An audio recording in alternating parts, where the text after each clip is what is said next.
d'investigation interne au service de renseignement américain. Pierre Moscovici. D'abord, il y a le côté désordre des aéroports, premier argument de ça, et l'incrédulité des Américains qui n'y croient pas. Mais d'abord, les aéroports américains étaient effectivement assez désordonnés. Je me souviens du départ à Washington Dulles, puis de l'arrivée à Boston Logan. Franchement, j'ai rarement vu quelque chose d'aussi fouillis, bordélique, sans contrôle, etc. Mais la deuxième chose, ce qui m'a frappé, moi, pendant ce séjour américain, c'est la stupeur absolue. Effectivement, vous avez prononcé le mot juste. C'était un sanctuaire. L'idée qu'on puisse oser frapper la première puissance du monde dans son cœur même, à Manhattan, sur ces tours qui étaient les plus hautes du monde, c'était des images, enfin, souvenons-nous tous, à la fois bouleversantes, mais aussi stupéfiantes. Moi, je me souviens, j'arrive, je regarde la télé, je m'assieds.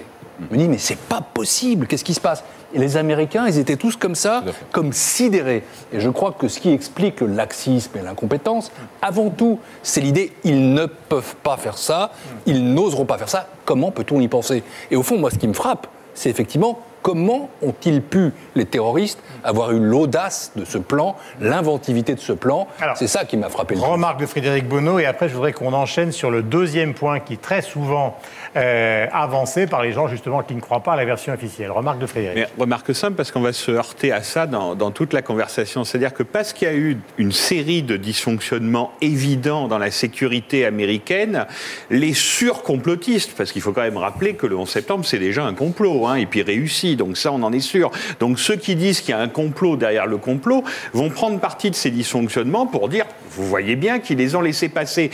Et c'est ignorer plusieurs choses, et on commence à le dire, c'est que d'abord, la culture de l'avion aux États-Unis n'a rien à voir avec la culture de l'Europe. On prend l'avion aux États-Unis, j'allais vous dire, comme nous on prend le métro, on le prenait, il faut le mettre au passé, parce que les contrôles se sont évidemment beaucoup renforcés. Mais voilà, on allait à l'aéroport, on prend une ligne intérieure pour aller d'une grande ville à une autre grande ville, de façon comme ça, très banale, très évidente. Ça, c'est la première chose qui explique ce côté passoire, ce côté gruyère, pourquoi ils sont passés. Et puis la seconde chose, et il faut le redire, c'est que les Américains, et tant mieux pour eux d'ailleurs, n'ont pas la culture ni du terrorisme sur leur sol. Nous, à Paris, on sait qu'est-ce que c'est que le terrorisme. L'attentat de la rue de Rennes, moi, c'était un endroit où je suis passé 400 fois pour aller acheter des disques dans un grand magasin. Vous voyez, ça fait partie de nos vies, hélas pour nous. Et en plus, en Europe, on a autre chose, c'est qu'on a la culture et le souvenir du bombardement. L'Europe n'a pas cessé de se bombarder pendant toute l'histoire du XXe siècle.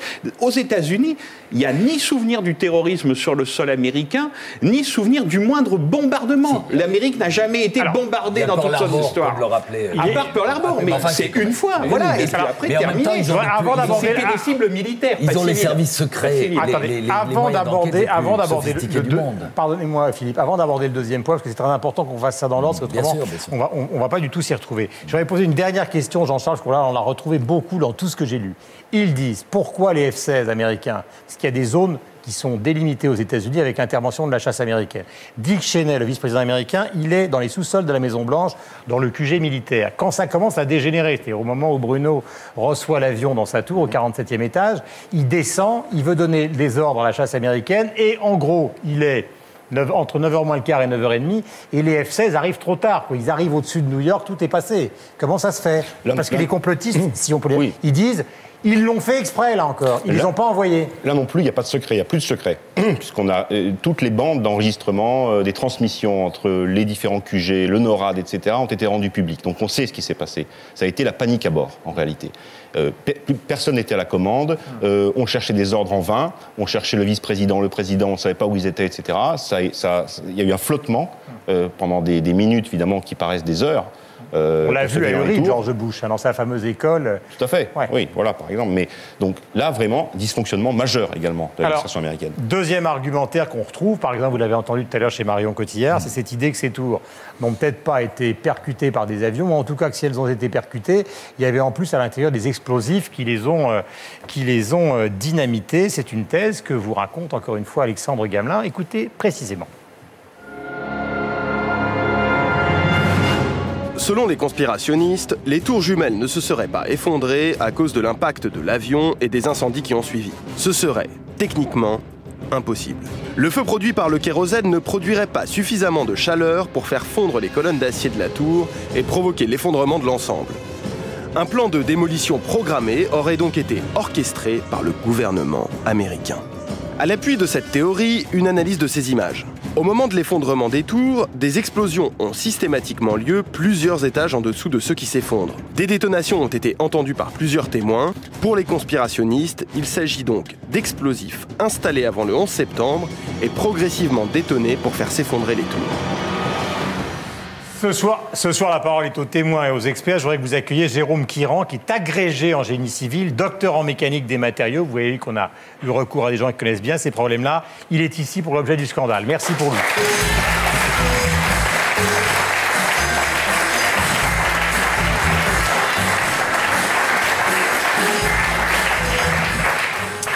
Alors, première question, hein, j'allais dire facile. Non, elle n'est pas facile, elle est dramatique, mais est-ce que vous croyez, est-ce qu'il y a une hypothèse du dynamitage possible, de la présence d'explosifs à l'intérieur des tours? Écoutez, les théories conspirationnistes, il faut le dire, elles font rigoler dans les laboratoires de recherche ou dans les bureaux d'études qui font du calcul de structure. C'est complètement débile. Il faut le dire clairement ce soir. Ça fait vraiment rigoler, c'est l'objet de plaisanteries à la machine à café, et ça ne tient pas debout. Alors pourquoi ? D'abord, donc ça, je comprends cette prise de position, hein, c'est votre métier, vous êtes agrégé en génie civil, mais sur l'histoire de la possibilité qu'il y ait, comme le disent certains, des explosifs dans les tours. Écoutez, on est maintenant 8 ans après les faits, il y a eu des expertises qui ont été faites par des ingénieurs, par des scientifiques, il n'y en a pas 10, il n'y en a pas 20, il y en a des centaines. Il y a eu d'abord des rapports d'expertise qui ont été menés par des agences américaines, comme la FEMA ou le NIST. Ce sont des agences américaines. Bon, il y a eu, dans ces cas-là, 100 ou 200 ingénieurs qui ont travaillé.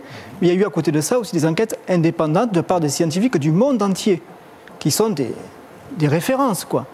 Qu'est-ce qu'ils ont dit? Ils ont dit, ces tours, vu leur constitution, elles ne pouvaient pas tenir. Elles ne pouvaient pas tenir. Il n'y a pas besoin d'explosifs, il n'y a pas besoin de chercher midi à 14h. Quoi. Alors, bon, deuxième argument qu'on retrouve souvent, c'est l'idée de la percussion des avions. Oui. C'est-à-dire que la percussion, ils disent, hein, ils écrivent, on le voit encore dans les cassettes, dans les films, dans les DVD, ils disent la percussion pour des immeubles qui sont construits pour résister à des séismes, c'est impossible qu'elle ait abouti à l'effondrement des tours. Répondez, mon cher Jérôme. Alors sur les tours, quand même, que ce soit les tours 1, 2 ou 7, il faut bien comprendre que déjà ce sont des structures métalliques. Alors c'est vrai que c'est la culture américaine de faire du métal. Et on le voit d'ailleurs sur cette photo, on voit clairement que c'est creux, quoi. C'est du vide, c'est des poteaux et c'est des poutres, mais du métal. Et alors, bien évidemment, une fois que les avions sont rentrés dans les tours, on a bien vu qu'elles ont tenu. Elles étaient conçues pour ça, pour résister à un avion. Elles ont très bien résisté aux avions. Le problème, c'est qu'après ça, on a eu un incendie monstrueux qui s'est développé pendant 50 minutes pour le premier, 102 pour le second. Et il faut bien comprendre que l'acier perd toutes ses caractéristiques mécaniques. Entre 400 degrés et 800 degrés, il passe de 80% à 10%.